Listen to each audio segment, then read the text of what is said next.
Ladies and gentlemen, welcome in the ring this evening. It is my privilege to have you here again because you have the testicular fortitude and you have the intellectual aptitude to be in the ring tonight or to be ringside. We know those are the two choices that you have. And you know, whenever you come on, we always advise you to share this live stream, whether you are on Twitter, and we've noticed a whole host of folks are now joining us on Twitter. A whole host of folks are joining us on our YouTube channel. And we know we want to shout out to the Venezuelans who are now tuning in because of our stance on the Venezuelan issue. I have a very special guest with me this evening. This is a heavyweight, as heavy as they come, folks.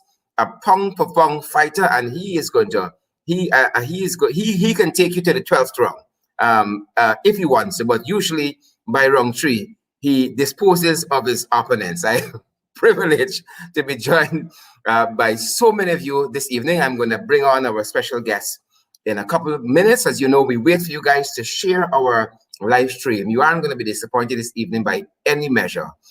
He has wanted to come in the ring for some time now, but we've been saving him for evenings such as this when we need to make sense of what transpired in the National Assembly throughout the 16th sitting of the 12th Parliament. And so we're going to be talking about all things parliamentary.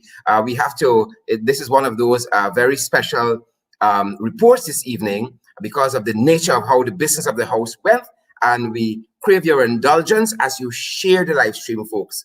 You're going to want to hear from our guest this evening. And so share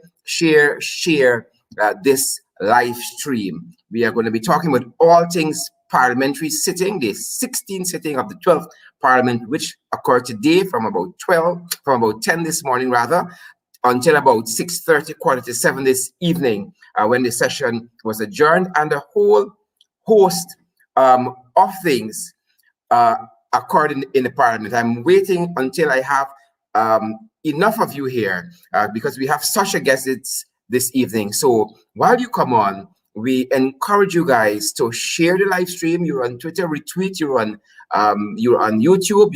You subscribe. You're on Facebook. Share our live stream, guys. You are not going to be disappointed. We encourage you, and we always say that is the only price for admission. Again, we know that because you're here with us this evening, you have what it takes to be in the ring. Wherever you're joining us from, whether you're home after a hard day's work, or you spend the day home, or whether you are still at work, we know so many of you pick us up from so many locations in Guyana and in the diaspora as well. Ladies and gentlemen, without any further delay, I want to bring on my very special guest this evening. Ladies and gentlemen, I give to you the Leader of the Opposition, Mr. Joseph Harmon, the Honorable Member of Parliament. Mr. Harmon, a very good evening and welcome in the ring tonight.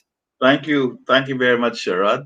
And it's my first entry into the ring, so I think I have to shake off some rust and make sure I know which is the neutral corner where I can run when bullets are much. Usually we say to folks, when you come into the ring, you just start pelting punch. You don't wait. Bell. You just get to work. All right. Thank you very much. Well, as you know, Sharon, as I said, I wanted to be on this program before now, but there'll be so many things happening, and I promise you that I'll be there. And a short notice this afternoon, in fact, this evening, I mean, you didn't really have to push me too much, but I think that today you are superb in the other ring, that is in the National Assembly.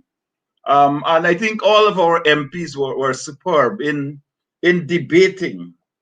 And I think this is the problem we have now with the PPP, that they're almost afraid to come into the ring in the National Assembly and to debate this group of members of Parliament that are not just young, but very articulate and well-researched. So they make very strong presentations. And I believe that the laziness on the other side is showing up. So what they're doing now is that they are sort of blocking things, and they are getting the help of the speaker to prevent certain measures from going through. Today was a special day, I believe. It was the first Members' Day since this 12th Parliament started. And so all of the business, the priority for business was meant to be for our side, that is the opposition MPs. And we took full use of that opportunity. Firstly, I think we got some answers to some questions that were ridiculous.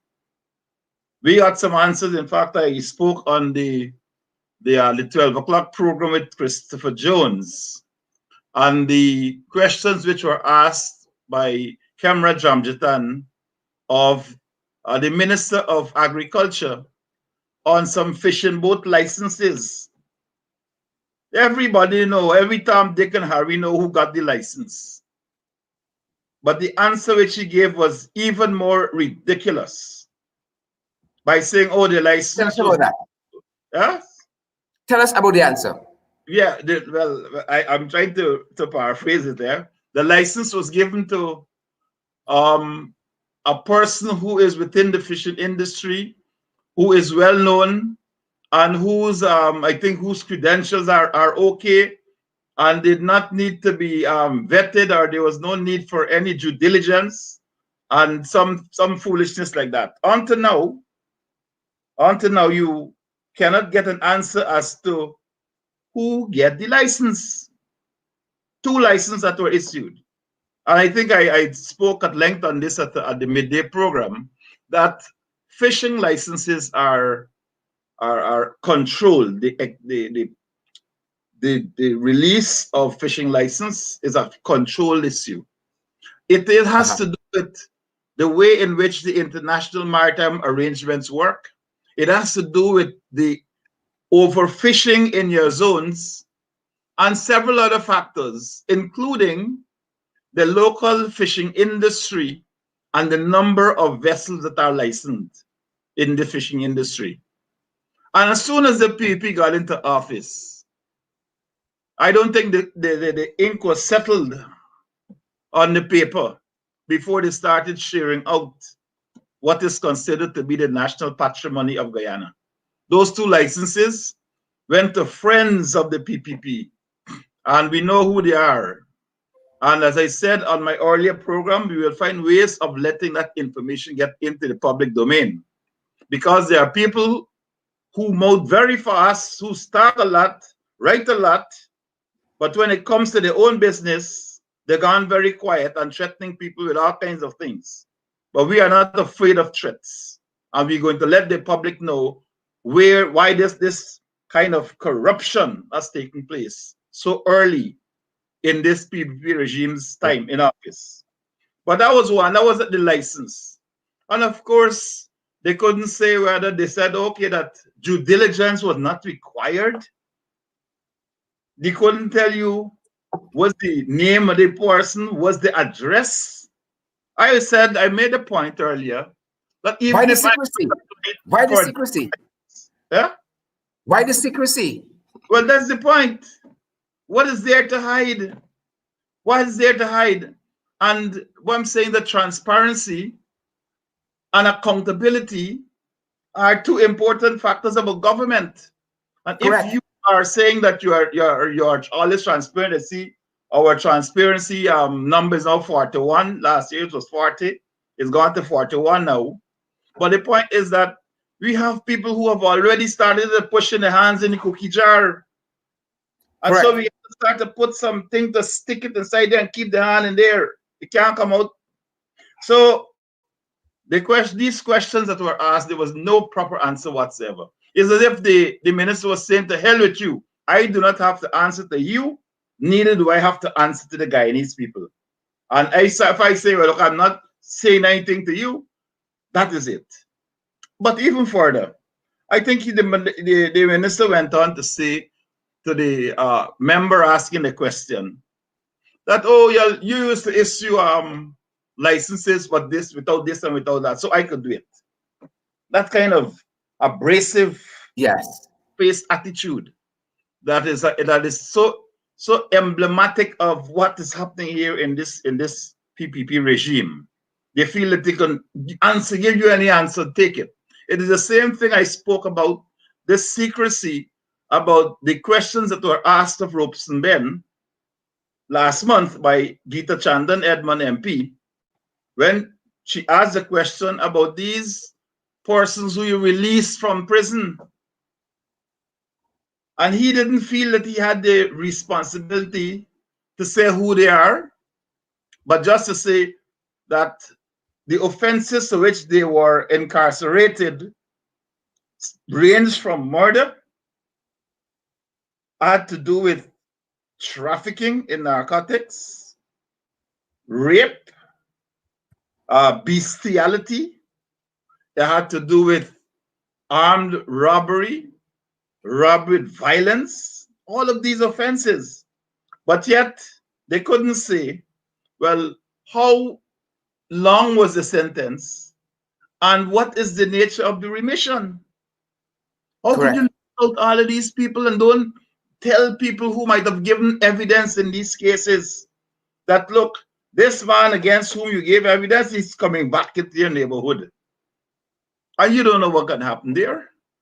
So to the extent to which this secrecy remains in the way in which the PPP runs the affairs of this state, it is to that extent that we are a poorest society, that we are less secure, and it's to that extent that corruption will continue to reign. I said this before, I say it again, that the fact that they don't feel that they have to answer to you, our MPs or the people of Guyana, that is the reason why you have 11.5 tons of cocaine can leave Guyana. Correct. And end up in Europe, and nobody answers for it. 1.5 tons can go and find itself into Hamburg and Germany, and nobody accounts for it.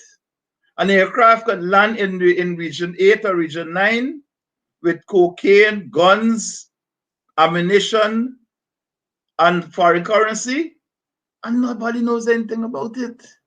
So it is if since August 2020, Guyana has become a free port for corruption. It's become a free zone. You know, long ago people used to go, I don't, probably they still do, people used to go to shop in St. Martin and these places because they were like duty-free zones. So all the duties come off and you get a little cheap thing. But Guyana is now a zone like that, a corruption zone. So all of the law enforcement processes, the law enforcement agents seem to be afraid to carry out their duties because the people who are engaged in these kind of nefarious activities have coverage from high up.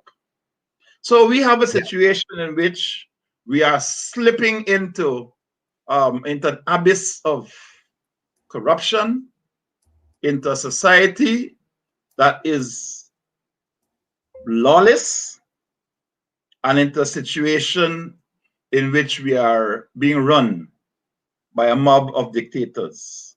Precisely. So today was, I believe today was a terrible day for democracy. I put it that way. Was a terrible democracy. Let's talk about some of the business of the House, of the 16th sitting of the 12th Parliament.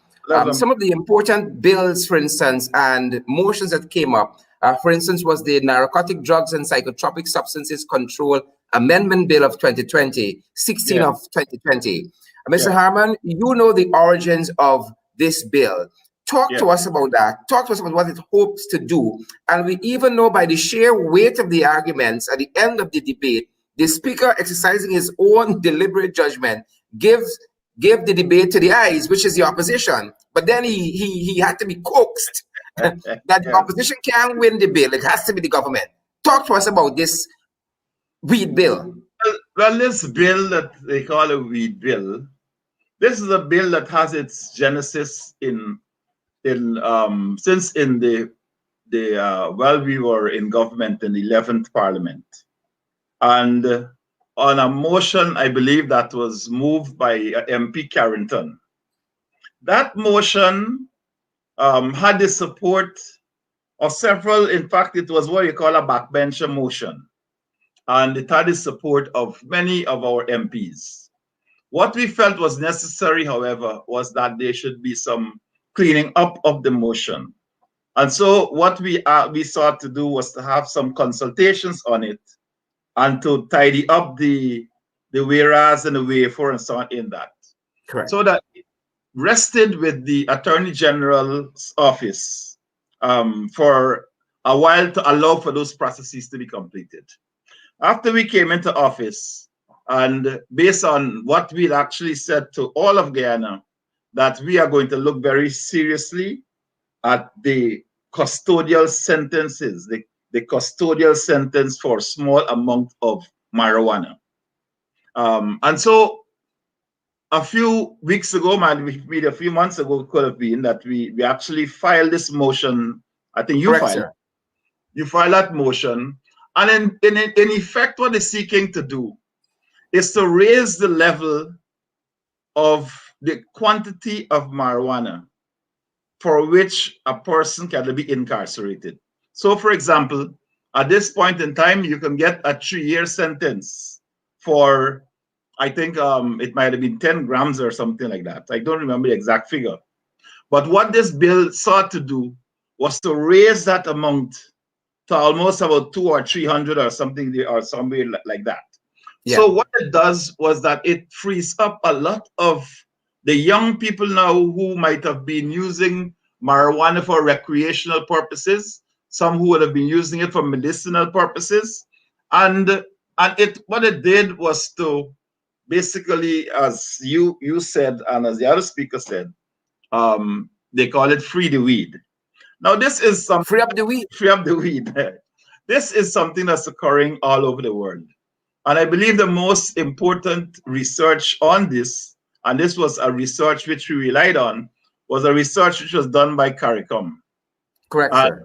And that research basically pointed to the fact that several countries in the region have already embraced the research and the recommendations of the research, and that this bill was actually now getting Guyana in line with the rest of the region and with the rest. This was the CARICOM Regional Commission on Marijuana. That's correct. So this is really what it was meant to do, and I think that the presentations were so powerful that, I mean, I learned quite a lot, frankly speaking, sitting there and listening to the presentations that were made by our MPs, the various angles, the sociological impact of it, the way how it will impact on our prison population, the way how it will impact on work performance. So many important issues that arose there. And after all of that, clearly the weight of the persuasive arguments was on the side of the opposition MPs. The speaker himself, I'm sure, was convinced. And that is why at the end of the debate, he said the ayes have it, which was really on our side. Yes, and then his colleagues prevailed upon him. They say the noes have it. You see, but I think that anyone listening to that debate today would have been convinced that what we were saying was what was needed in Guyana, and that the point which the speaker took and which the other inept kinds of debaters on the other side, what they were doing was trying to stall, because the Attorney General themselves had a bill which when the citizens are able to have the consultations on it, they will be able to compare what we have laid in the National Assembly and debated to what they are bringing before us. But of course, they use the majority and of course the additional majority which they have in the parliament to stymie what was a very progressive move, and to put in place a bill which will now have to go to a select committee, and that will take months, maybe until the end of this of their term, which might be within a year or so, so that they don't have the responsibility then of actually making it law. They don't want to do it. They don't want to do it. And then they're going to shift the blame to the select committee. That's correct. They will pass it now to the select committee, and then the select committee will have to call for consultations and wide consultations, and a year passed already, you know. And then we gone straight into another elections. And then they will say, well, oh, we have laid a bill. But they know fully well that if we had adopted the measures that we place in that motion and in our draft bill today, by next week, all the signature took place, and then the breed would have been freed up. This is what would have happened. It's not that you would have had an increase in trafficking, because the bulk of those persons who are incarcerated are there for use or trafficking, because the limit is so low that once you are caught with a certain amount, the presumption is that you are in possession for the purpose of trafficking. And that is what we needed to address, so that we can free up a lot of our young men and young women who are now languishing in prison. Languishing. And we did make the point that while the small man, as you rightfully said, is languishing in prison, the big fishes who shipping out the tons of cocaine are not passing through the court system, much more to land and languish in the prisons. Well, the point is that they will not pass through the court system because the enforcement system will not catch them. For you to get into the court system, the enforcement system has to catch you and take you before the court. But if the enforcement system is so skewed that it allows for those big fishes to go away, to get away, and for the same big fishes who are involved in this kind of activity before to be now in high places in the security structure of this country, now sitting on the right hand of the almighty Irfan and making rules and breaking rules. That is why you will never have, unless there's a change, and until there's a change, you'll never have a clear, precise way of managing the security system in this country, because you have the players who are there are incapable of functioning in a decent, law-abiding, and honest way. Precisely, Mr. Harman. Let us talk about one of the motions that came up, one of two that I want to discuss with you. This one is titled "The Appointment of a Commission of Inquiry to Investigate the Unrest at the Louisiana Prison, the Subsequent Death of and the Injury of Several Prisoners on the 19th of September, 2020. Yes. Well, Sherrod, a commission of inquiry is a process which is used to determine what actually happened, particularly when the issue is of national significance. And that is a process which you use to, because it is a presidential process, and therefore it allows for the commission of inquiry to exercise powers which a high court can exercise. So they can summon witnesses, they can go and visit places, they can subpoena witnesses and all of that. So that what we were calling for was a commission of inquiry into the Lusignan issue. Now, let me say this. The law in Guyana requires that every time there is an unnatural death, there has to be an inquest. It is called the Coroner's Inquest Act. And that says that anytime, because inquests, the coroners are usually magistrates, and at any time there's an unnatural death, there must be a coroner. That is the law.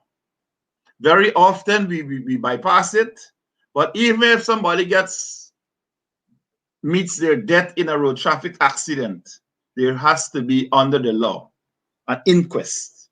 And so to call for a commission of inquiry, because there is so much that had to be done that's even beyond the actual death of the two prisoners, that we are talking now about a process and a system which is broken, a system which has now even gotten worse in the last couple of months since the PP came into office. And the evidence is clear that the two ministers who went into that prison were the time bomb. They were the ones who actually lit the match to start this flame. And both of them spoke to the motion this afternoon, and gave conflicting evidence as to where they were when the thing got started. Correct. One said they were in cell 3, and people were throwing blocks over from cell 4 onto them, and they had to run. The other one said, oh, we were clear of the place by the time the riot started. Yeah. And they were welcomed with cheers and so forth. All of that, you see. But the point is that that we believe that an inquiry was necessary. Until now, we are not sure who killed those men. Until now, we are not clear who gave the orders to open fire. Up to now, we are not clear why was it necessary to use live rounds to suppress a situation like that. Until now, the family of these deceased persons have not had closure. Yeah.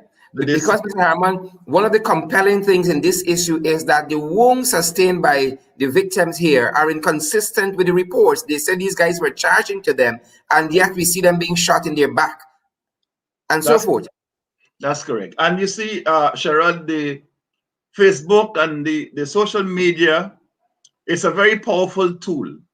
And so that policing in this, in 2021 is not like policing in 1990.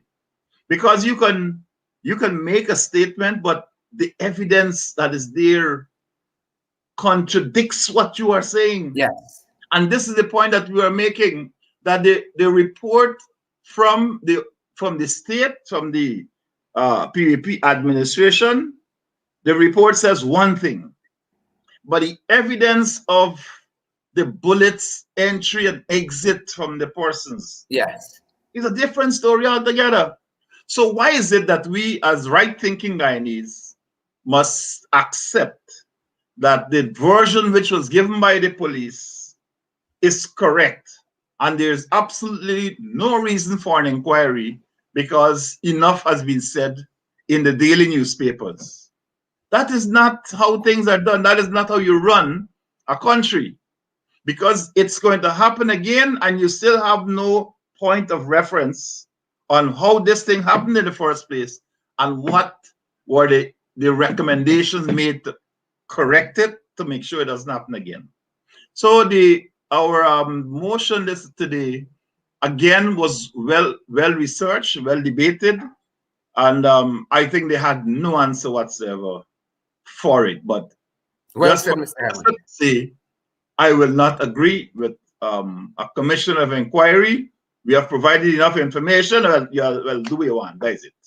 Well said, Mr. Harman. In my humble estimation, the most hardest of blows was delivered to the second motion, and this was a motion to condemn the brutal and horrific killing of Joel Henry and Isaiah Henry and Harris Singh between the period September 6th to 9th, 2020, and it ended up being disallowed by the government while the parents of these boys were there in the National Assembly. Talk to us about that, Mr. Harman. Well, Sharon, it wasn't disallowed by the government. It was disallowed by the Speaker. Let me just put the blame exactly where it is. And the last time I spoke, I criticized him in public. He made a big thing about it. But this time, he will have to make a big thing again. Because from the time this motion was laid, there was every effort made to prevent it from being heard. This motion was laid since last year. Every effort was made to prevent it from being heard. When it actually came onto the order paper for hearing, the police scrambled and picked up 2 men to say, well, these are the 2 men that are responsible for the murder of Joel and Isaiah Henry. Of course, they haven't dealt with Harry Singh as yet, you know. Correct. And the motion deals with all 3. So very early, we got the indication that the Speaker was going to take a position on this matter, to say that the matter was sub judice. Sub judice, if for the purpose of your listeners, is a legal principle which says that if a matter is engaging the court, an active matter is engaging the court, that you ought not to have any public discussions or speeches or so on about it in the public domain. So you should basically leave it aside to allow for there to be a fair adjudication of the matters that are before the court. So we recognize that the speaker was going in that direction, and we spoke to him about this. In fact, as recent as last night, I sent a note to the speaker because I got the sense that he was going in this direction. And I said to him that, Mr. Speaker, you are an experienced parliamentarian. And therefore, the fact of your being able to stop an MP if they go and they cross a line is something that should become natural to you. Because the argument as I was hearing it was that if this matter goes forward, that even if it is amended, that there were certain persons that might cross the line and the speaker wouldn't be able to deal with it. And you know, you could have seen the whole game that was played out here today. The speaker came well prepared, a written opinion on what was going to happen. Now, at least he should have given us an opportunity to debate whether in fact the matter was sub judice or not. And we were prepared for that debate. We were armed with cases and precedents to show that this matter was not covered by the sub judice rule. And even disallow that? Yes, that's what I'm saying to you. That he even disallowed the ability on our side to basically put the arguments to him. I think Cameron Jamjatan tried his best to fight this matter, to say, look, Mr. Speaker, you haven't given us a chance, but you've just read your opinion and say, well, this is my opinion, that is it. This is not how the law works. We have cases that goes back to 2013 when Raphael Trotman was the Speaker of the National Assembly, where this matter came up, this sub judice matter came up. But the Speaker went to Barbados or some other place to find a case that said to him, that supported his argument that this matter should not be allowed. But I mean, this is what arguments are all about. If you have a case, I have another case too. I have one that is from the local jurisdiction. I have one that is from this same parliament that is dated 2030 that says that the sub judice rule is not an absolute rule, that it is within the bosom of the chair to make a determination as to whether he would allow this or not. And from all that we can see, from all that has been published, it is clear that they don't want to have this matter debated in the National Assembly, because even the parents of those boys, when you listen to them articulate their views on the police investigation, I don't believe they want no lawyer. Yeah.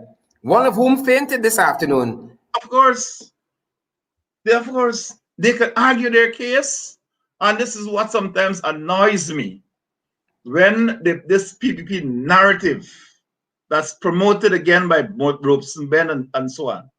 This narrative which says that, Granger and I went up there and got all of these people who ain't got no sense or so on. That is the kind of characterization they have made of these people.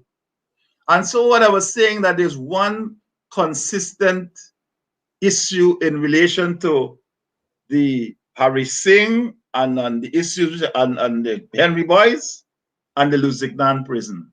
And that is the presence of Robeson Ben. Both times before anything started out. This was, as I said, he was the matchbox that scratched the match. And things started to happen because of his attitude, the way he deals with people, and the behavior which says that the people in the West Coast, Barbies, they ain't got no sense. So they're going to just wait for somebody to come and tell them do this and do that, and they can't rationalize. But it's clear from what the people have said that this is what is so. So we were very, I will tell you that I'm upset with how the speaker dealt with this matter today, with these motions. And going forward, we will have to address this matter very carefully at the level of our MPs meeting, and to determine how we will deal with the sittings, how we will deal with the committee's work, on a case-by-case basis, because we cannot continue to have running into a brick wall when you have on the other side a weak set of parliamentarians who cannot debate, who don't research, and all they come up with are innuendos and what is the newspaper reading. Times, Janet Times, and Janet Times. I was listening to one of the MPs making our debate, and then I checked on the phone later on, and I saw that this was exactly what somebody had said. So she just picked up this thing and read it out as if this is her research. So what is happening now is that we have, I don't believe that the PPP regime, that they catered for this level of debate and this level of arguments from our MPs. They all felt that, oh, these are the young people and so on. And you could see the contempt. You could have seen Robson-Ben this morning talking about, oh, this young MP, that maybe Mr. Harman and Mr. Ramjatan should speak to them so they wouldn't come with motions like this. And incidentally, the Honorable Robson-Ben is the person that the Speaker had to correct several times during the sitting. Yes. All the experience. Because it is a contempt that they have for young people.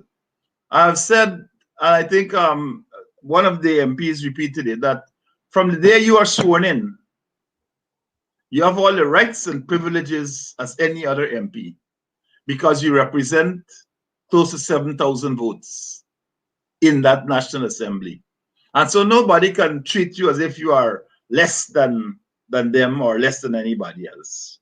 And so I took offense to that statement made by Robson-Ben today, and as if to pour scorn on the fact that young MPs had the gumption to bring these matters to the floor of the National Assembly. Well, I have news for them. They have more like that to get on and they'll be even more strident in what it is that we do. Mr. Harman, usually on the program, I know you have to go as a very, very busy man, and we're very, very thankful that you spent this time with us. Usually on the program, we say good night to all except somebody who during the day may not have come up to scratch with what they were supposed to do or said something out of the way. Who might you recommend for us this evening before you go? Oh, Lord, there are so many people, man. Well, first of all, let me give you one. You know, today you can attend Parliament either in person or by virtually, right? So when the Speaker was announcing those persons who were in Parliament and those who were attending virtually, he said they were the Vice President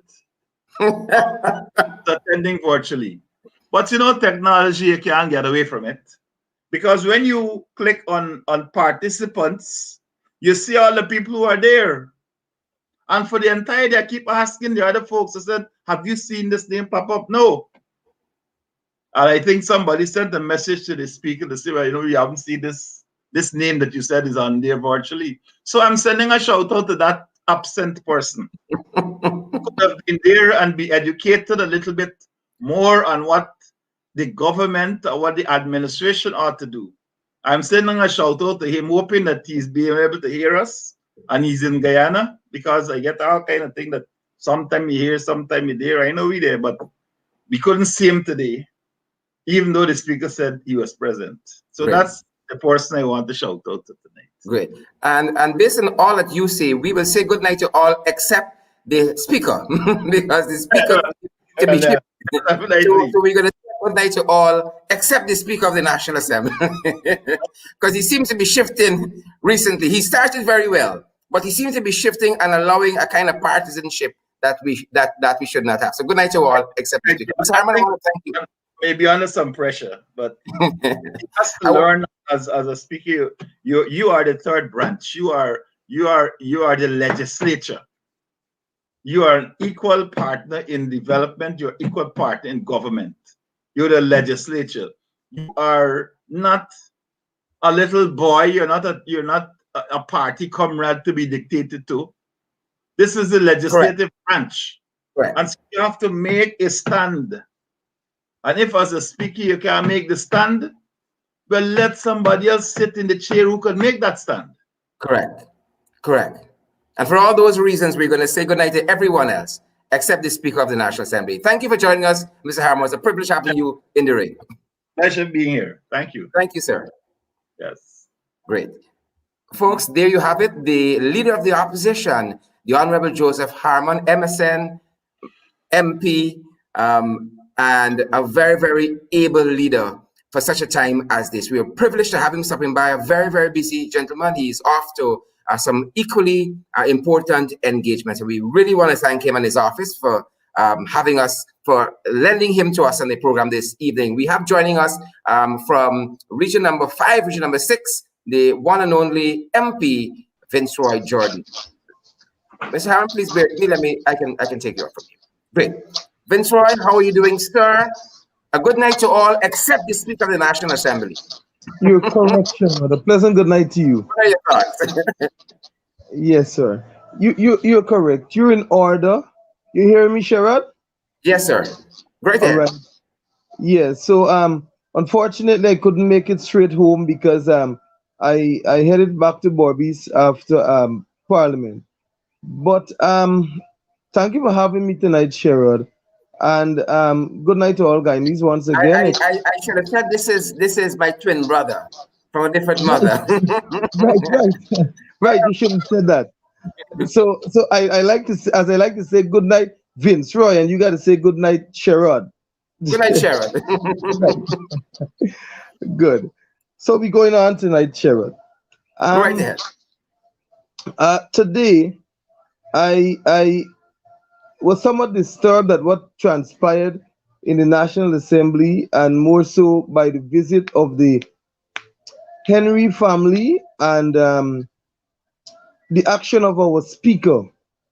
And as you mentioned earlier, I was listening with the opposition leader that he started well and he's suddenly moving away.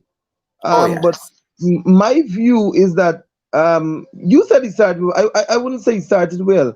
I think he knew exactly what he was doing from the beginning, but as old people normally say, you cannot hold in your cloven hoof for too long.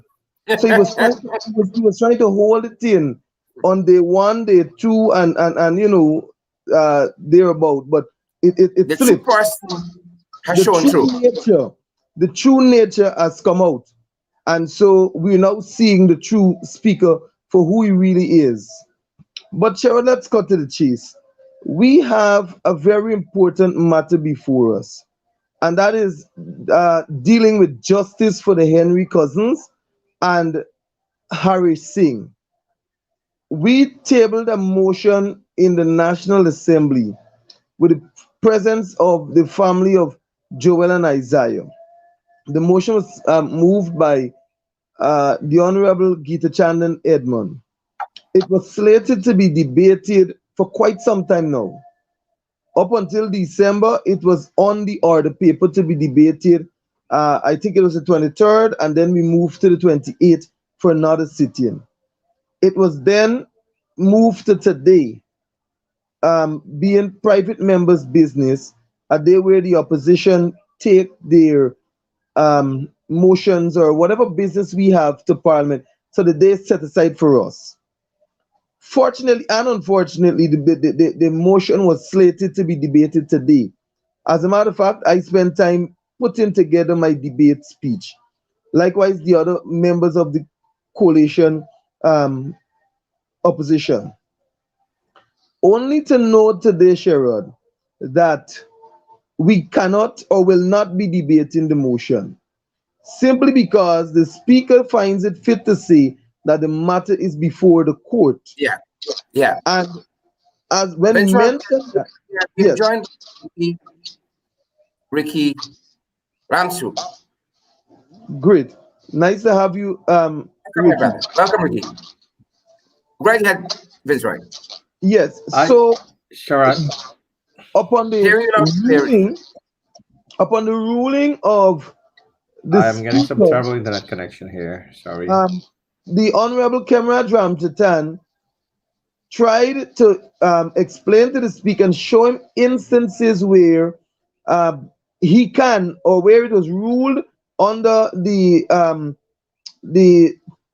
chairmanship of Raphael Trotman as Speaker of the National Assembly, Speaker of the National Assembly, that it was actually allowed to debate a motion of a matter that was in the court.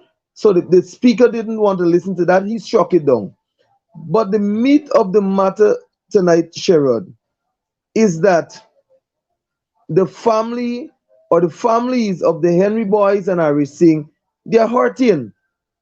Correct. Region 5 is mourning. Guyana is still sad. Yeah. And what is important is that the family is not even in a proper position of health. That is to say, Isaiah's mother and Joel's mother. And we have a government who, for some reason, doesn't even care.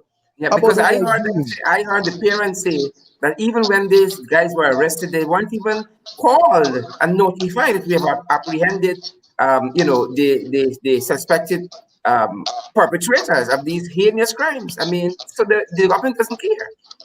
Very well. And I say, you said that, it brings me to one statement that the family made to me also. They said all the while they were being communicated with by Wendell Blanham, who is the crime chief at present, and suddenly Wendell stopped calling them, and they suddenly hear about 3 men, which I would want to put in my own term, 3 junkies, being arrested. One of the guys said he never crossed the Barbies River Bridge. One said he was caught with a handful of marijuana. Yeah. They know nothing about the Henry boys murder, the death. I would not want to go into the line of justice to say that they didn't kill Joel and Isaiah, but I'm saying that it is very much unlikely that they did. And the police said that they had confessions, and the following day when these guys were brought before the court, they were protesting their innocence. Right, and the guy said they don't even know who is Joel and Isaiah, and they knows nothing about the murder. So I'm still waiting to hear about a confession. And so the family is asking the very question: if these guys confess, give us the confession, play that to us. But apart from the confession, we need to see the evidence that link them to them or link them to the murder. So you got to tell us about the pants, you got to tell us about the shirt, you got to tell us about the shoe. All the other issues there. And you got to tell us all those things that link them to the murder.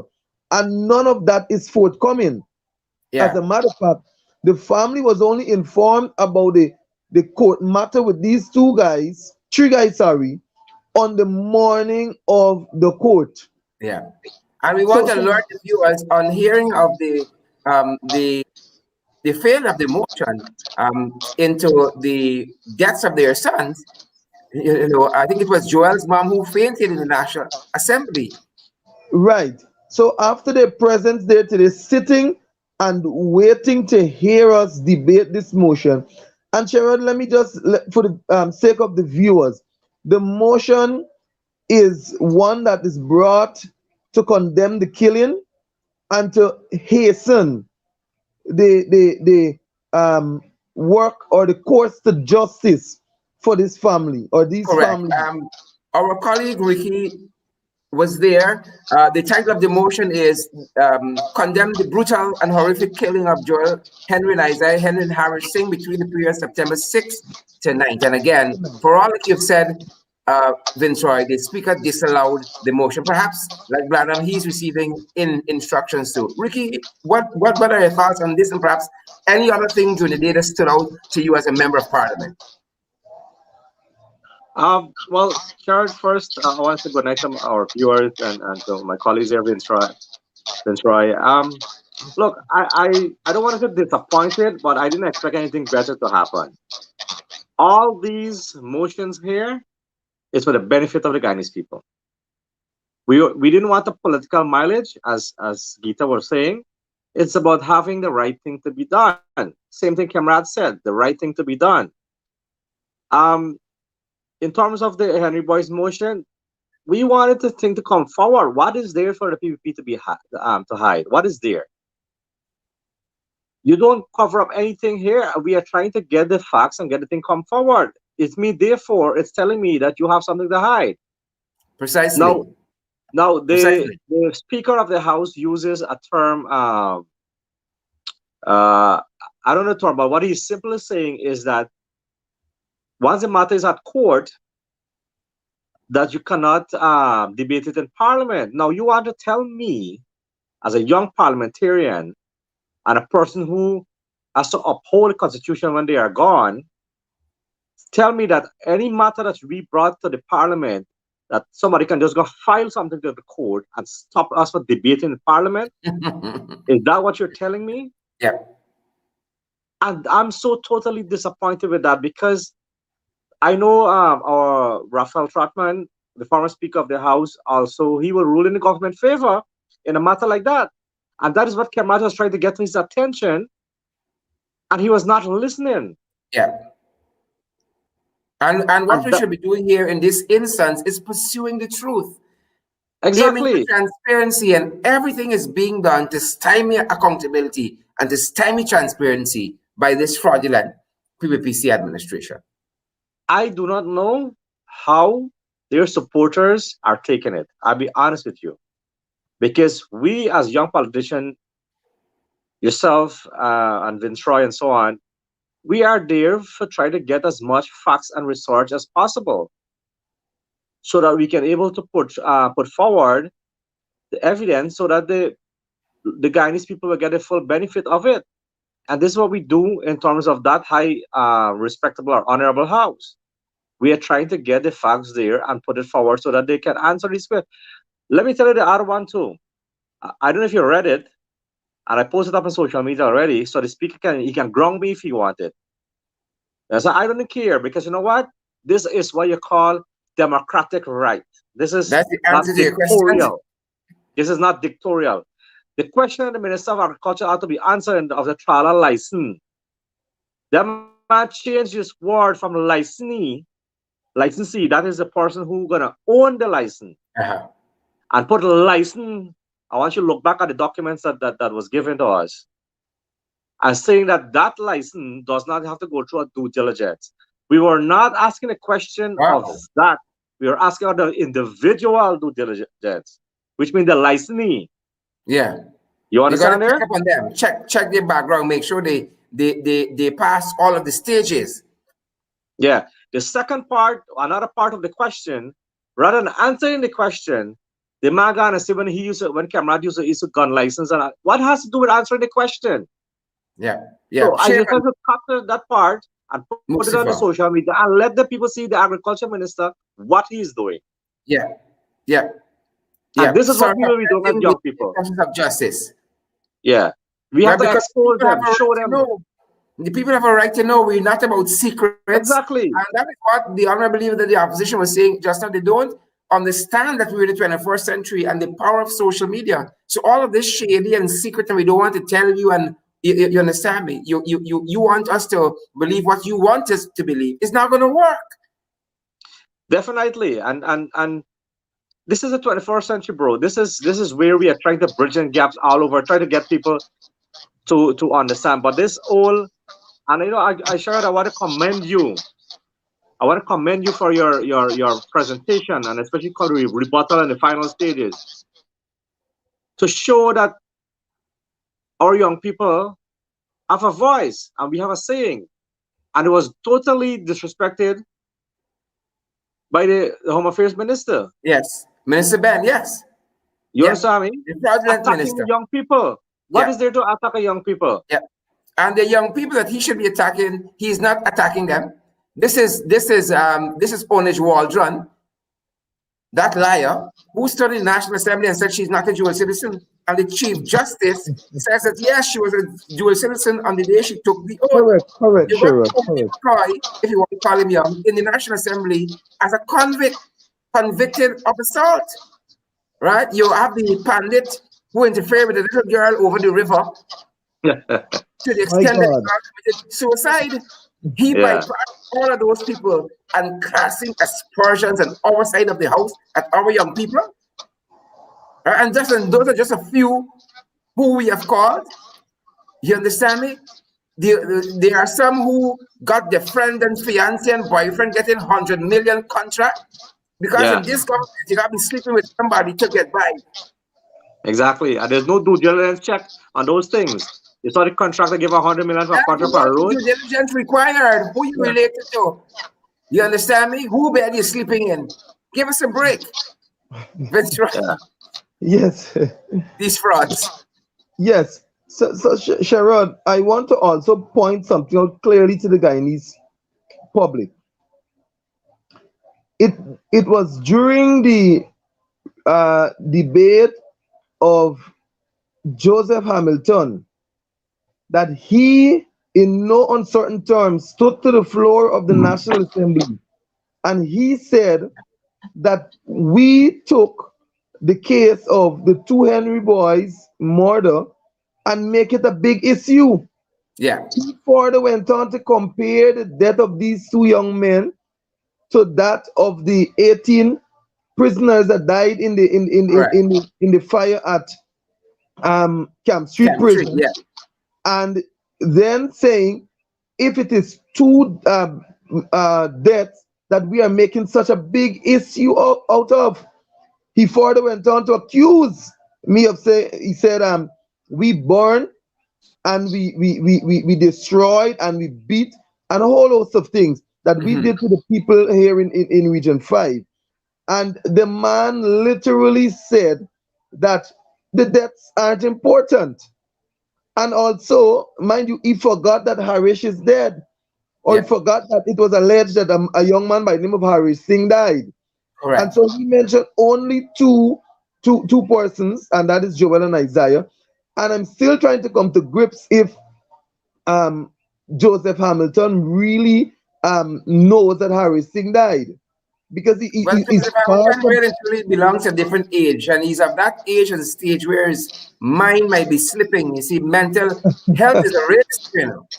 Yeah, and I really wanted to, as a matter of fact, I asked Joseph Hamilton today if he's a real person, because it doesn't seem as though Joseph Hamilton is a real person. And as we say locally, he's always skinning his teeth right throughout the sitting. Exactly. As an elder, quote unquote, in the National Assembly, I sometimes want to know what is he laughing at. A big person like that. An elder person who is supposed to respect it like that. Which is why I think he has some mental health challenges.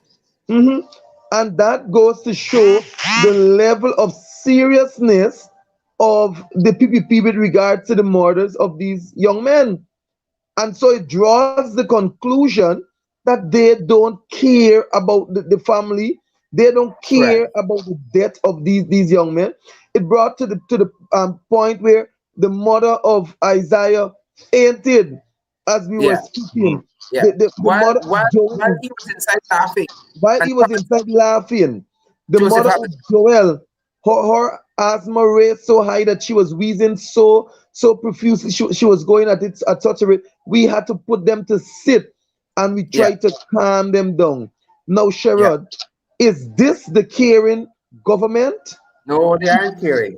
Everything that they've shown us that they aren't caring. You see how they're treating people in COVID times? Firing people. Got people lining up in long lines. I say us on East Coast, Ricky, they had some kind of a meeting from housing at your end there, and people lining up schools, that's hundreds of people till Dharamlal now got COVID. Nigel Dharamlal. Well, we have 90 cases just today alone. 90 cases, Nigel Dharamlal got COVID, and the government in the secrecy mode hiding that from people because they're so ashamed to say one of their own ministers got COVID, because, as Ganesh would say, they're masquerading and pamphleting themselves all over the country as though we done got it 4 times over and everybody is COVID free. Right? And hiding Dharamlal's COVID positive result. What a wicked, fraudulent government. And then they want to come and lecture us about transparency and accountability. Right. And at program time, give me your final thoughts, and we have to have you guys back at some other time. Right. So, Sherrod, I would want to wrap this up by saying that we have tried our best to have the motion debated and to bring some amount of closure. We tried, we brought in the international forensic team, the advisors, and they tried, but the government still remains reluctant to in any way support the move for closure to this matter. And I would want to say the convenient charges that are laid against street junkies will not be accepted by the family nor the people of the Mahaifa-Borbis region. These men put these bodies on a horse and move them from some. These guys don't even want a proper rubber slipper. Exactly. And the poor junkies look like their hands even ain't good. I'm looking at one of the young men. His hands ain't good. How could they kill two young men in their plume? These young men at the time when they're strongest. And so I say to Robeson Ben and the fraudulent Air Finale government, get your act together and solve these murders. Harris's family is still in pain, and so is the Henry family. So let them get their act together and fix the matter. Ricky. Yeah, Sherrod and Viceroy. I mean, I do share the sentiments that Viceroy said in terms of Parliament, what we are trying to do today. I mean, it was an excellent day today. We have put some valid points forward, and to see that no matter what we say would not be accommodated. It's a hurtful process because you are trying to put your heart at it, for the heart of the Guyanese people. So I know sometimes I wanted the supporters to come to Parliament and see exactly what they're doing. These are the people that they voted for. Yes. You know, so these are the people that they voted Only for. about That's the behavior, and they were complaining about our government. I'm so totally pissed with this, because you're boasting, you're complaining. Yeah, you're so complaining, you're boasting about our government, our government. We never, ever, we had a freedom of speech for people. And imagine the speaker want to go tell us about Facebook and social media. He want to dictate. And he's supposed to be a balance of the house. Yeah. And that is why this evening we're saying good night to all except the Speaker of the National Assembly. But Sherrod, my choice would be except to the Speaker of the National Assembly, as you would have said, and I want to say except to Joseph Hamilton. And you would not be wrong. Unfortunately, we only choose one person for the evening, or else they'll be crowding out the show every night. We ain't telling them, but now this foolishness on a daily basis. So much foolishness. Right? I mean, look, Dharamlal tease people and heckle who got COVID and this and that, and look him now. God don't like ugly. God. I recall you said that you and Chris give the speaker the house COVID. You remember? Yes. Yeah. I want to know if the speaker gave him now. Fellas, I want to thank you guys for joining. Viceroy, who dominates things there in Region 5 and Region 6. And we have our very own MP Ricky Ransrup, who is Region 4 on the East Coast, making sure all goes well, bringing the voice of the people to Parliament and Parliament to the people. Guys, thanks for joining. And do stay safe. Take care, guys. Folks, it was my privilege having Ricky and also Troy on the program. And we encourage you as you go, as we do every night, to social distance, wear your mask, sanitize, and be impartial. Don't be like the Speaker of the National Assembly, whose slip is showing. In my humble estimation, the Speaker started well, but now he is going in all kinds of directions, convoluting his own ruling and not even following his own ruling. And it's cause for worry to the Guyanese people, for somebody who should be impartial. But what do we expect from somebody coming from the PPP's rank? A good night to all, except the Speaker of the National Assembly. Folks, it has been my privilege having you here this evening. Thanks for having the testicular fortitude and the intellectual aptitude for staying ringside with us this evening. And thanks for the folks who had it to step into the ring. Thanks, and do stay safe. See you guys tomorrow evening.